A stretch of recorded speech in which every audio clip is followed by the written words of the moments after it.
Welcome back to the Build Room, everybody. This is Logan with Loganbuilt, and tonight we're going to talk a little bit on an update that I made to my TV adjuster kits. Now, if you're not sure what a TV adjuster is or what application you need one for, no worries at all. We're going to dive into it. But first, let's take a look at these TV adjusters and talk about what's been updated. Originally, when I first started offering these TV adjuster kits, I did not include the TV lever. That was in an effort to keep the cost down, keep these at a reasonable price point, and if you had a 47 already, it was no big deal for you to just grind off the factory pin and drill a 1/4-inch hole in it, and you were on your way. But if you had a later 48 that had the TTVA motor, you had to go out and source your own lever. This was a pain. There were some guys that had some complaints about it, and so I wanted to make everybody's life easier. And so now I'm offering all TV adjuster kits with brand new TV levers. The best part about this is I'm not increasing the price at all. These will still be the same price that they have been. If now you guys don't have to worry about if you have a lever or not, no added labor on your end. This is truly a bolt-in deal now. So now that we've talked about the update, let's put one of these levers on a transmission and let's show you guys exactly why you need one, how they work, and what application you need one for. Let's start with the install procedure here on our Cutaway 48RE. So when you get the TV adjuster, it's going to be shortened for shipping so that way the rod ends don't get damaged. So the first thing you're going to need to do is spin this clockwise, depending on how you're holding it. And what that is doing is that is lengthening these two heim joints. So we're going to run these heim joints out pretty far. You don't want to go too far and run these things out of thread, then you'll have to put them back in. So just run them about 1 inch out on each side like they are here, and then we can begin the install. So this is your TV lever, and this is going to go on this D-shaped pin that protrudes out from the shift selector shaft. Very simple. You slide that down over top of it, just like so. And then we will lock this down with a 7/16 wrench. Make sure that this is good and tight.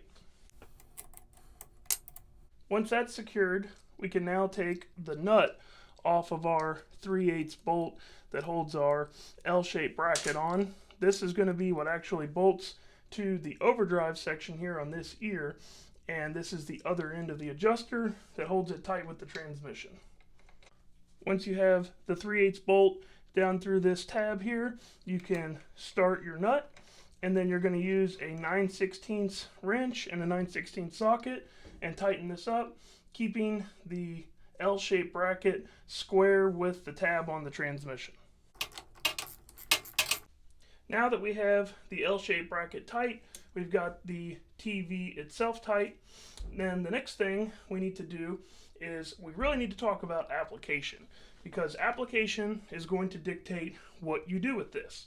Now, if you have a full functioning valve body, this means something that you drop and drive and go, and it's any 47 or an early 48 that has a TV cable instead of this setup, then you will need to utilize the TV cable.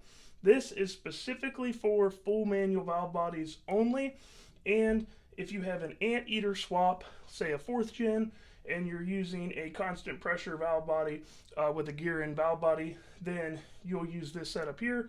But for the most part, this is a full manual valve body thing only. Now, along with the full manual valve body thing only, there are some full manual valve bodies out there that you do not do anything with the TV at all. Like a Muldoon's valve body does not even have a TV D-shaped pin coming out of it. It is preset when you get that, so you don't do anything with this. But if it's any other valve body to my knowledge that is out there, then you're going to use this setup to set your line pressure. Now you want to make sure you talk with your transmission builder to see what their personal preferences are on it, but typically what they're going to tell you is they're going to tell you to hook up a line pressure gauge to the accumulator port on the other side of the transmission over here, and you are going to essentially shorten this adjuster to get the desired line pressure that your transmission builder wants you to run.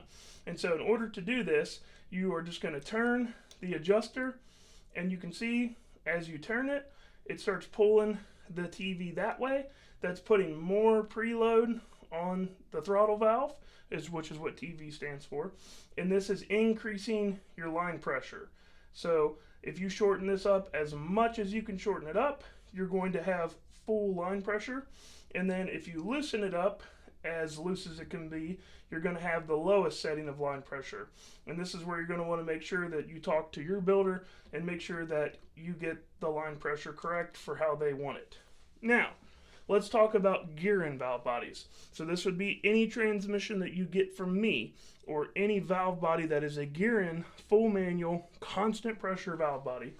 You're going to use this exact same setup, but you're going to do it for a different purpose. On those valve bodies, the line pressure is already set internally with the PR valve on the valve body dyno. So what that allows them to do is open up this TV circuit to use it to time the 2-3 shift timing. And so what I mean by that is on the 2-3 shift, you're either going to experience a flare, which would be RPM increasing when you make the 2-3 shift, or you're going to experience a bind, which is going to feel like you're hitting the brakes on the truck when you make the 2-3 shift. That's because there's no one-way roller clutch in the transmission for the 2-3 shift, so the event timing has to be seamless in order for that shift to be perfect. So the nice thing about this setup is this allows us to dictate TV input to get our shift just perfectly. Typically on my builds, and what I recommend to most people with gear and valve body, is start with this thing full loose. Basically no preload at all on the TV lever here, and then go drive the truck, see how it does. You're really looking for this under about 3/4 to wide open throttle conditions. That's when these signs are usually going to show. If you have a flare, especially if you have a pretty bad bind, then you're going to notice that right away. But the way that I set my transmissions up, they almost always have a little bit of a flare if this is left full loose.